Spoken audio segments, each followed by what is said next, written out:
سلمان صاحب، ہم وزیر خزانہ صاحب کو سن رہے ہیں، وہ تو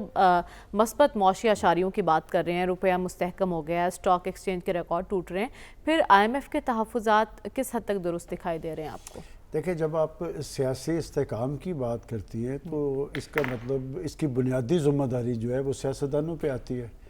اور سیاستدانوں کا طرز عمل آپ اٹھا کے دیکھ لیں تو وہ نہ ڈائیلاگ کے لیے تیار ہیں، نہ مذاکرات کے لیے تیار ہیں، نہ مل بیٹھنے کے لیے تیار ہیں، اور آپ نے جن لوگوں کا نام کوٹ کیے وہ سیاستدان ہیں، تو بیانات تو وہ دے رہے ہیں لیکن وہ پیش رفت کرنے کے لیے تیار نہیں ہے۔ بات یہ کہ آئی ایم ایف کا ایک پروگرام آپ نے کمپلیٹ کیا ہے، دوسرا آپ کو ملنے جا رہا ہے، وزیر خزانہ کا آپ نے حوالہ دیا ہے، لیکن اصل بات وہ ہے جو انہوں نے اپنی رپورٹ میں کہی ہے کہ پیچیدہ سیاسی منظرنامے کی وجہ سے پیدا ہونے والی جو سیاسی بے یقینی اور سماجی تناؤ ہے، یہ دراصل پاکستان کے اندر معاشی استحکام میں بڑی رکاوٹ ہے۔ اس پر حکومت کوئی کام کرے گی آگے چل کے؟ دیکھیں، بات یہ کہ بنیادی طور پہ تو یہ حکومت کا ہی کام ہے، اور حکومت کو اس حوالے سے پیش رفت کرنی چاہیے، اور شہباز شریف صاحب شروع سے یہ بات کرتے آ رہے ہیں کہ پاکستان کے اندر معاشی حوالے سے مفاہمت ہونی چاہیے۔ انہوں نے بطور اپوزیشن لیڈر بھی یہ بات کی تھی، لیکن وہ بھی صرف باتیں کر رہے ہیں نا، کچھ عملی طور پر تو ایسے کوئی دیکھیں، میں اسی لیے آپ کو میں نے کہا نا کہ یہ بنیادی طور پہ ذمہ داری حکومت کی ہوتی ہے۔ جب وہ اپوزیشن میں تھے اس وقت کے پرائم منسٹر کو انہوں نے مخاطب کر کے کہا تھا کہ کم از کم اس پہ ہم آپس میں مفاہمت کر لیں، انہوں نے بھی نہیں کی تھی، اب بھی نہیں ہے۔ لیکن یہ جو آپ نے کہا نا کہ اب یہ بخار مفاہمت کا کیوں ہے، دیکھیں یہ آئی ایم ایف کا پروگرام کمپلیٹ ہوا ہے، یا آئی ایم ایف آپ کو پروگرام دینے جا رہا ہے، کہ یہ ان کے لیے نوشتہ دیوار ہے کہ آپ نے جن معاشی اشاریوں کی بات کی ہے وہ اپنی جگہ درست ہے۔ انویسٹمنٹ پاکستان کے اندر سعودی عرب کے بھی آ رہی ہے، آپ کے وزیر خارجہ کل جا رہے ہیں، چین کے وزٹ پہ بھی جا رہے ہیں، لیکن انویسٹمنٹ آ بھی گئی تو جب تک پاکستان کے اندر سیاسی استحکام نہیں آئے گا، اور یہ مرض اب کا نہیں ہے، یہ پچھلے 10-12 سال سے شروع ہے۔ اس سے پہلے پاکستان کی سیاست میں اس طرح معیشت نہیں تھی ڈسکس ہوتی، نہ معیشت پر سیاست ہوتی تھی۔ اب حالت یہ ہے کہ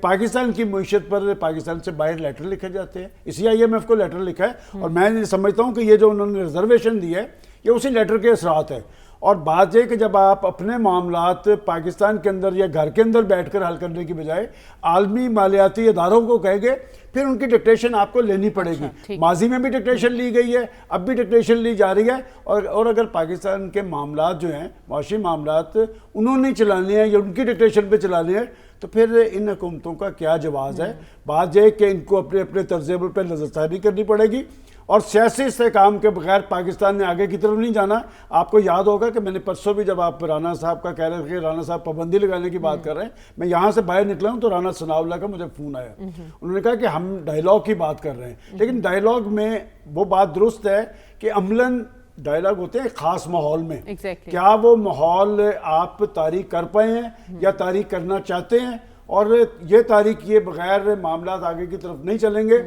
بات یہ کہ آپ سیاست اپنے سیاسی پلیٹ فارم سے ضرور کریں، لیکن پاکستان کی قیمت پر سیاست کی کوئی گنجائش نہیں ہے، اور یہ جو بخار آپ کو چڑھا نظر آ رہا ہے، پاکستان پہ پریشر آ رہا ہے، اور پاکستان کو دیکھیں نا، ہمارے اندر کی وجہ سے پاکستان جگنسائی کا ذریعہ بنا ہوا ہے، ہر آدمی اور کسی پہ بات کرتا ہے یا نہیں کرتا، وہ پاکستان کو ٹارگٹ کرتا ہے۔ تو میں سمجھتا ہوں جب تک ہمارے اپنے طرز عمل درست نہیں ہوں گے، پاکستان کے معاشی معاملات پر کوئی مؤثر پیش رفت نہیں ہو پائے گی۔ لیکن یہ بات صرف آئی ایم ایف نے نہیں کہی، ہمارے بڑے اچھے دوست ممالک ہیں، وہ بھی اس سے پہلے ہمیں باور کرا چکے ہیں کہ اپنے سیاسی معاملات کو درست کیا جائے۔ ہم چونکہ مفاہمت کی بھی بات کر رہے ہیں، اور عارف الوی صاحب ہمیں کافی ایکٹیو دکھائی دے رہے ہیں اس معاملے میں۔ آج بھی لاہور میں انہوں نے اس حوالے سے پریس کانفرنس کی ہے، اور انہوں نے کہا کہ بات چیت ہی ملک کے مسائل کا حل ہے، اور میں پل کا کردار ادا کرتا رہا ہوں اور کرتا رہوں گا، لیکن اس کے ساتھ ساتھ وہ فوج کی حمایت کرتے ہوئے بھی نظر آ رہے ہیں۔ سلمان صاحب، آپ کی بھی آج ملاقات ہوئی ہے ان سے، میں یہ جاننا چاہتی ہوں آپ سے کہ اس وقت عارف الوی صاحب کس کے نمائندہ ہیں، کس کے کہنے پر وہ ایکٹیو ہوئے ہیں؟ دیکھیں، میں نے کل بھی ایک بات کہی تھی کہ عارف الوی صاحب تحریک انصاف کے ان لوگوں میں شامل ہیں جو ہمیشہ مفاہمت کی بات کرتے رہے ہیں، سیاسی طرز عمل اختیار کرتے ہیں۔ عارف الوی صاحب کو مسلط صدارت سے فارغ ہوئے ابھی کچھ روز ہوئے ہیں، اور اس میں کوئی دو آرا نہیں کہ وہ ماضی کے اندر بھی اپنے طور پہ کوشاں رہے، اور پھر وہ کوشاں نظر آ رہے ہیں۔ ناراض رہی ان کے بطور صدر اگر آپ یہ سمجھ میرے سے پوچھنا چاہتے ہیں کہ وہ کدھر سے سرگرم ہوئے ہیں،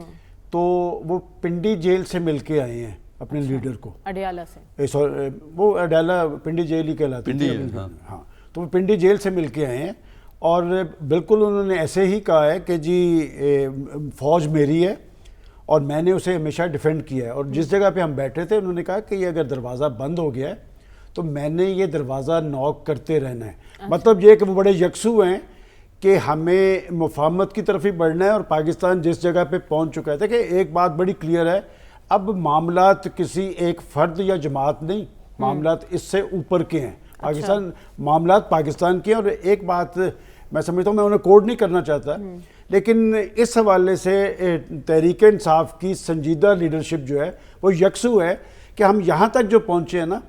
یہ معاملات گڑبڑ ہوئے ہیں وکلا قیادت کی وجہ سے۔ جو وکلا آئے اور یہ کہا گیا کہ جی یہ قومی اسمبلی توڑنے کا مشورہ بھی ان کا تھا، صوبائی حکومتیں توڑنے کا مشورہ بھی ان کا تھا، صوبائی اسمبلیاں بھی توڑنے کا مشورہ ان کا تھا، اور وہ یہ کہتے ہیں کہ یہ ہماری بہت بڑی غلطی تھی، اور یہ اس سے پہلے بانی پی ٹی آئی بھی کہہ چکے ہیں۔ تو جس اگر تو پارٹیاں ہوں، وکلا گروپ تو ابھی بھی ہمیں ایکٹیو نظر آتا ہے پی ٹی آئی وہ اب اگر اپنا عارف الوی صاحب ایکٹیو ہوئے ہیں تو کسی وجہ سے ہوئے ہیں، اور وہ آپ کو اور بھی کئی جگہوں پہ نظر آئیں گے، اور یہ نہیں کہ انہوں نے بیٹھ کے 100% اپنے بانی پی ٹی آئی کی ہی ترجمانی کی ہے، وہ پاکستان کی بات کر رہے تھے۔ میں نے اس لیے کہا کہ ان کا ایک خاندانی پس منظر بھی ہے،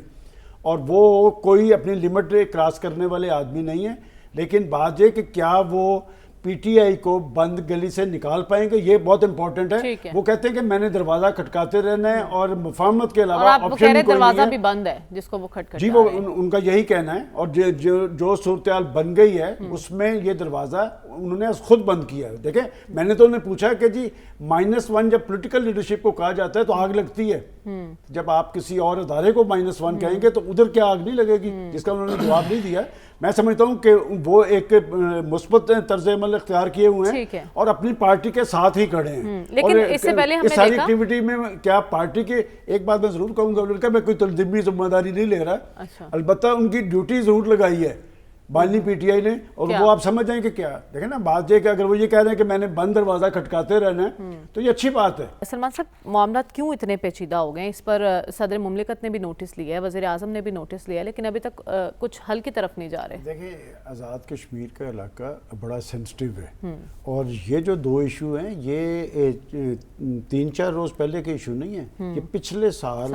مئی کے ایشو ہیں، اور اس پہ باقاعدہ ان کی ایک کمیٹی بنی ہے اور وہ احتجاجی عمل جاری رکھے ہوئے تھے۔ یہ جو 3 دن سے وہاں پر ایک ہڑتال اور پہیہ جام ہڑتال اور یہ سارے پرتشدد مظاہرے، کیا وجہ ہے کہ یہ پولیٹیکل لیڈرشپ جو ہوتی ہے، جب تک کوئی ایک بندہ اپنی جان سے نہ گزر جائے اس کے بعد حرکت میں نہیں آتے۔ اور آج پریزیڈنٹ صاحب نے بھی اپنی آزاد کشمیر کی لیڈرشپ کو بلایا ہوا ہے، پرائم منسٹر صاحب نے وہاں پر اپنی پارٹی کے لوگوں کو کہا ہے کہ اس مسئلے کے حل کے لیے کوشش کریں۔ یہ معاملہ جو آٹے کا ہے نا، یہ ان کو جو اربوں روپے کی سبسڈی ملتی ہے، دیکھیں بات یہ پہلے تو یہ دیکھنا چاہیے کہ 228 ارب کا بجٹ ہے، اس میں سے 200 ارب تنخواہوں میں نکل جاتے ہیں، 20-25 لاکھ کے قریب لوگ ہیں، 1.5 لاکھ کے قریب سرکاری ملازم ہیں، اور پھر وہاں پر کیا ویلفیئر ہونی ہے لوگوں کی۔ اور بات ہے کہ دیکھیں، ہمارے آزاد کشمیر کے لوگ زیادہ تر باہر چلے گئے ہیں، اور یہ سارا ایشو جو آٹے کا بنا ہے نا، اس کے پیچھے بھی وہی ایک مافیا، گندم مافیا، پھر ٹیمبر مافیا ہے، اور وہ مافیاز کام کر رہے ہوتے ہیں، اور حکومتیں دیکھیں نا، نوٹس لینے کی بات نہیں ہے، اصل مسئلہ کیا تھا، کہاں سے شروع ہوا، کیوں کر ہوا، اور یہ سارے پرتشدد مظاہرے کیوں ہوئے، یہ پھر وہ کہتے ہیں نا مٹی پاؤ۔